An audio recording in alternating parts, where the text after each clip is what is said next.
भारत में मस्जिद के मौलवी ने बच्ची के साथ वो शर्मनाक हरकत की जिसे देखकर आपके रोंगटे खड़े हो जाएंगे।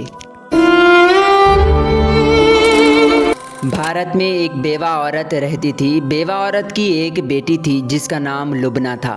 बेवा औरत ये चाहती थी कि उसकी बेटी भी कुरान मजीद हिफ्ज़ करे क्योंकि उसकी दिली ख्वाहिश यही थी।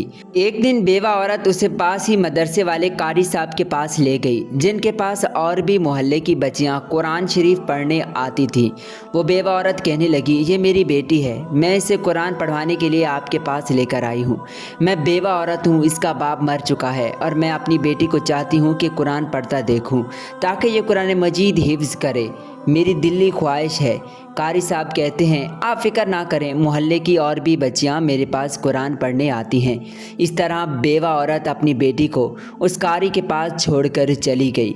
लुबना चाहे छोटी थी लेकिन समझदार और मासूम तबीयत की मालिक थी।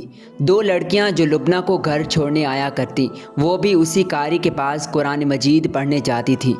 लुबना की माँ ने उस बेवा औरत ने यही कहा कि मेरी बेटी को तुम लोगों ने लेकर भी जाना है और छोड़ने भी आना है क्योंकि ये अभी छोटी है, खुद अकेली नहीं आ सकती, जिससे हर रोज़ का यही मामूल बन चुका था। लेकिन धीरे धीरे लुबना खामोश रहने लगी थी। न जाने उसके अंदर कोई खौफ समा गया था। घर भी आती तो चुप चुप रहती, माँ उससे वजह पूछती तो आगे से कुछ भी ना कहती। इसी तरह दिन गुजरते जा रहे थे। आए दिन लुबना खामोशी इख्तियार करने लगी थी। एक दिन कारी साहब ने उन दोनों बड़ी लड़कियों को कुरान मजीद से छुट्टी दे दी कि तुम लोग को घर चली जाओ और छोटी बच्ची को यही कहा कि तुम यहाँ पढ़ो अभी बैठकर। फिर कारी साहब घर से बाहर निकलते हैं। पूरे मोहल्ले में उस कारी को सब इज्जत से निगाह से देखते थे और सबका भरोसा था कि उनकी बच्चियाँ महफूज तरीके से कुरान मजीद उनके पास पढ़ सकती हैं।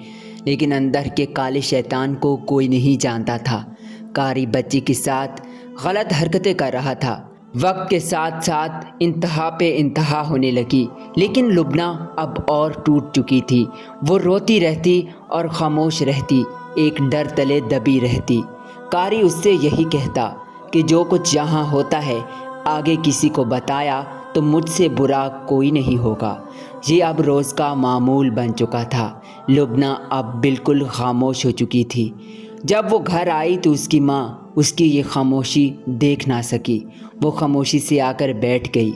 माँ ने जब देखा कि लुबना कुरान शरीफ पढ़कर आ चुकी है और उदास बैठी है, माँ कहने लगी, क्या हुआ है बेटी, कुछ तो बोलो, क्या हुआ है, क्या कारी साहब ने मारा है तुम्हें? वो कहने लगी, नहीं अम्मी, कुछ नहीं।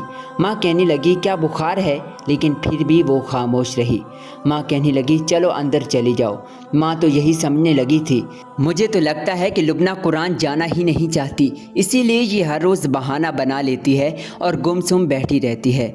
अगले दिन जब उसे सहेलियाँ कुरान लेने के लिए आईं तो लुबना खामोश खड़ी थी। माँ जब उसे कुरान शरीफ भेजने लगी तो वो कहने लगी, अम्मी मैंने कुरान मजीद पढ़ने आज नहीं जाना, मेरा दिल नहीं है। वो ज़िद करने लगी। आज पहली बार लुबना ने खामोशी तोड़ी थी। लेकिन माँ यही समझती रही कि लुबना बहाने कर रही है। वो उसे डांट डपट कर खुद कारी साहब के पास चली गई। कारी साहब ने दूसरी दो बच्चियों को कुरान मजीद उठाने के लिए भेज दिया। बेवा औरत कहने लगी, कारी साहब लुबना 3-4 दिन से मैं देख रही हूँ, ये डरी और सहमी रहती है, क्या आप इसे मारते हैं? कारी कहने लगा, मैंने आज तक किसी बच्ची को नहीं मारा, बस उसने सख्ती की निगाहें लुबना के चेहरे पर डाली।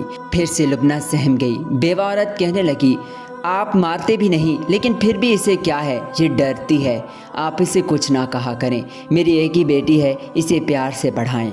वो बेचारी औरत नहीं जानती थी कि ये कारी नहीं बल्कि एक शैतान है। अगले दिन भी वो उन दो लड़कियों को छुट्टी दे देता है लेकिन लुबना को बिठाए रखता है और कहता है कि तुमने माँ को बताया तो नहीं? वो माफ़ी मांगती है, कारी साहब मुझे माफ़ करें, लेकिन आज तो उसने हद पार कर दी। शाम हो चुकी थी, अभी तक लुबना घर नहीं आई थी। इतनी देर कैसे हो सकती है? माँ परेशान हो गई। उसी दौरान उसकी दो सहेलियाँ उसे खेलने के लिए बुलाने आईं तो माँ कहने लगी, वो तो अभी कुरान शरीफ से आई ही नहीं। अरे हम तो कब की आ गईं। बेवा औरत परेशान हुई और उन दोनों लड़कियों को लेकर कारी साहब के घर गई। देखा कि लुबना चारपाई पर बेहोश पड़ी है, जिस्म में कोई सकत नहीं थी। वो बड़ी लड़की रोती हुई कहने लगी, ये सब कारी साहब का खेल है, उसके गंदे इरादे ठीक नहीं थे। आपको हम क्या बताएं, हमारा तो उसने मुंह बंद ही किया था, यकीनन वो भाग चुका होगा। وہ ایسے ہی بچیوں کے ساتھ زیادتی کر کے ہوس کا نشانہ بناتا ہے۔ نہ جانے کتنی بچیاں اس کے ہوس کا نشانہ بن چکی ہیں۔ ہم بھی اس کے ہوس کا نشانہ بن چکی تھیں، لیکن ہمارا منہ بند کروایا گیا۔ ہم کسی کو کچھ نہیں بتا سکتی تھیں، اگر بتاتی تو جان سے جاتی۔ لبنہ بھی روتے ہوئے کہتی ہے کہ قاری بھاگ چکا ہے۔